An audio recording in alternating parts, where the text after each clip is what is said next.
Boycott BJP. Building गिर सकती है तो हमें हम पे कुछ भी कार्रवाई हो सकती है।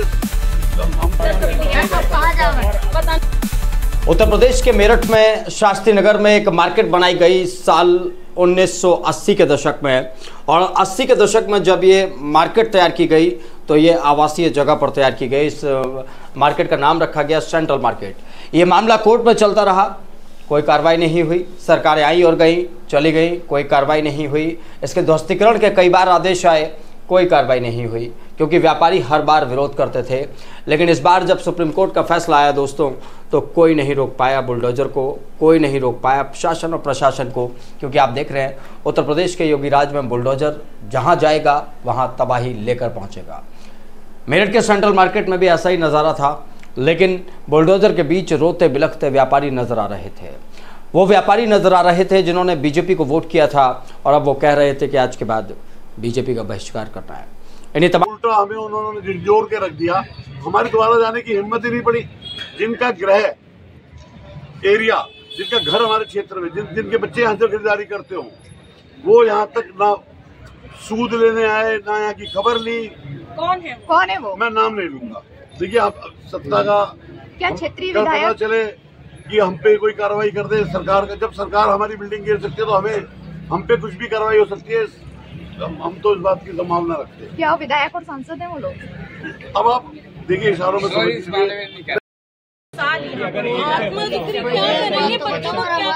हमारे बच्चे बेचारे छोटे 35 साल, रोजी रोटी जो हमारी अब उम्र है कुछ करने की है, भीख मांगे, क्या मांगे?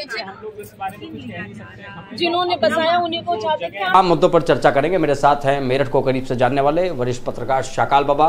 शाकाल बाबा, क्या लग रहा है आपको सेंट्रल मार्केट की जब हम तस्वीरें देख रहे हैं, और ये जो बुलडोजर वहां पर चला है, इसको कैसे देखते हैं आप? देखिए नकुल जी, बुलडोजर चला कहीं ना कहीं दुख और पीड़ा है। वो तस्वीर जो एक इमारत है, बड़ी खूबसूरत इमारत, वो गिराई जा रही थी, तो कहीं ना कहीं मन में देखने वाले हर आदमी के मन में पीड़ा थी, और आंसू जो बिलखते रोते जो व्यापारी थे, उनके परिवार के रो रहे थे, तो उनका भी माहौल कहीं ना कहीं गमगीन था। मामला क्योंकि न्यायालय का आदेश था तो उसे एग्जीक्यूट करना जरूरी था। न्यायालय का आदेश का तो पालन हो गई होगा, लेकिन सरकार अगर समय पे जो कर्मचारी थे, अगर उनके खिलाफ अगर कार्रवाई संबंधित विभाग, आवास विभाग अगर कार्रवाई कर देता, तो मैं नहीं समझता इस पूरे जिम्मेदार जो है आवास विकास जो अधिकारी और कर्मचारी हैं। व्यापारी किसी ने बनाया, उसने दुकानें बना के बेच दी, उसने किराए पे दे दी, किसी ने कैसे कैसे दुकानें खरीदी, और उसके बाद ये पूरा ढा दिया जाता है। न्यायालय का आदेश है, उसका पालन होना चाहिए। लेकिन वास्तव में जो कर्मचारी उस समय मौजूद थे, उनके खिलाफ भी कार्रवाई होनी चाहिए। जबकि ऐसे मामले जब भी आते हैं तो इमारतें ढा दी जाती हैं, लेकिन कर्मचारी बात करो तो लगभग 40 वर्ष पुराना मामला, 40 वर्ष पहले ये क्या नाम है, दुकानें 35-40 वर्ष पहले बनी थी, तो आज वो कर्मचारी रिटायर भी हो गए होंगे और मलाई खा रहे होंगे, कहीं ना कहीं व्यापार कारोबार कर रहे होंगे। अगर समय रहते आवास विकास अधिकारियों के खिलाफ सरकार ने अगर सही कार्रवाई की थी, तो ये इतनी बड़ी जो ये घटना हुई है, ये इतनी बड़ी जो बिल्डिंग है, ये ढाई न जा रही होती। क्योंकि कारण है भ्रष्टाचार चरम सीमा पर है। पैसे लेकर इमारतें बनाई जाती हैं, पैसे लेकर कॉलोनियां काट दी जाती हैं, फंस जाता है एक आम आदमी, आम व्यापारी, आम किसान। कोई मकान लेता है, उसे पता नहीं होता वैध है अवैध है। कोई बिल्डिंग ले रहा है, उसे पता नहीं होता। 90% लोगों को ये नहीं पता होता वो जिस बिल्डिंग को खरीद रहे हैं तो वो अवैध है या अवैध है। ये रियलिटी है, वास्तविकता है। बाबा, जब ये सेंट्रल मार्केट वाला प्रकरण हम देख रहे हैं, तो अब हमारे सामने कुछ और चीज़ें अभी आ रही हैं। सवाल ये भी है कि जो अवैध कॉलोनियाँ इस वक्त बसाई जा रही हैं, क्या एक समय ऐसा आएगा जैसे आज सेंट्रल मार्केट पर बुलडोजर चल रहा है, वहाँ पर भी बुलडोजर चलेगा? क्या ऐसी परिस्थितियाँ देखने को मिलेंगी? क्या परिस्थितियाँ बदली हैं? देखिए, अगर बात करें तो सेंट्रल मार्केट की बात करें, सेंट्रल मार्केट पे आ जाएं। एक तरफ जहां सेंट्रल मार्केट में इतनी बड़ी बिल्डिंग को ध्वस्त किया जा रहा है, वहीं एक जो है मेंबर ऑफ पार्लियामेंट बॉलीवुड की स्टार हेमा मालिनी वहां उद्घाटन करती है बड़े शोरूम का। इतने भव्य शोरूम होता है, वहां सारे व्यापारी जाकर उसका स्वागत करते हैं। आज जिसके सामने अभी लगभग 2-4 माह पहले वहां इतना भव्य उद्घाटन होता है। तो कहने का मतलब है सरकार कहीं ना कहीं मूक दर्शक वो बनी बैठी है, कर्मचारी कहीं ना कहीं भ्रष्टाचार जो है चरम सीमा पर है। इसीलिए इतने बड़े शोरूम का भव्य अगर उद्घाटन हो रहा है तो कहीं ना कहीं मैसेज गंदा जाता है। एक तरफ तो तोड़ने की तैयारी हो रही है और उसके सामने मुंह चढ़ाता हुआ इतना बड़ा जो भव्य शोरूम जो बताया जाता है जैना ज्वेलर्स का है, जिसको Hema Malini member of parliament ने उसका उद्घाटन किया और बड़ी भव्यता से किया।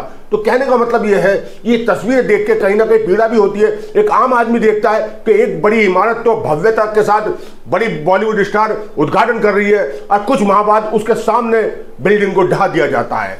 आखिर क्यों?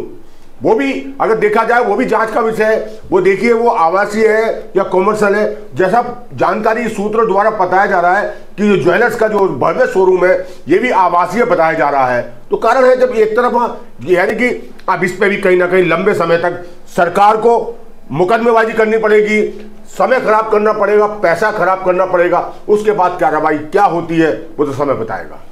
ये वाकई में जब सुप्रीम कोर्ट या कोर्ट का फैसला आता है तो बड़े बड़े डिसीजंस लिए जाते हैं और वो डिसीजंस कहीं ना कहीं आम आदमी को प्रभावित करते हैं। सेंट्रल मार्केट वाला ये मामला भी कुछ ऐसा ही, एक तरफ है सुप्रीम कोर्ट का फैसला यानी कि देश की सर्वोच्च अदालत का फैसला, और दूसरी तरफ उन व्यापारियों का गम जिन्होंने आज अपना सब कुछ, अपना कारोबार इस बुलडोजर में, इस मलबे में अपना खत्म कर दिया है। देखिए अगर बात करें तो अगर ये पूरा जो है न्यायालय का आदेश था उसे एग्जीक्यूट किया जाना जरूरी है। लेकिन सरकार अगर समय रहते ऐसे मुद्दों पर अगर संज्ञान ले तो उन्हें कंपाउंड भी किया जा सकता था।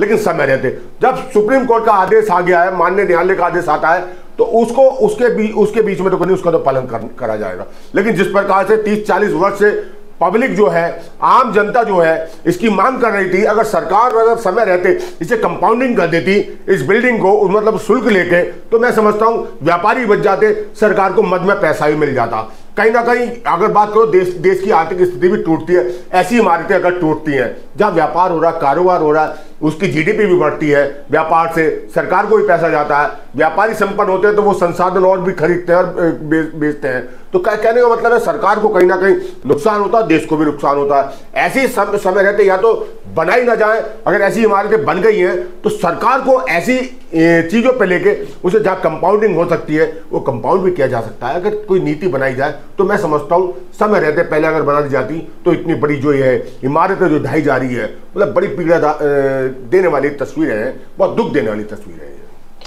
फिलहाल हमारे साथ इतना ही, लेकिन इस कार्रवाई पर आप क्या सोचते हैं और ये जो दर्द आपने देखा है यहाँ पर, उस पर आपकी क्या राय है? हमें कमेंट बॉक्स में अपनी प्रतिक्रिया दे सकते हैं। नमस्कार।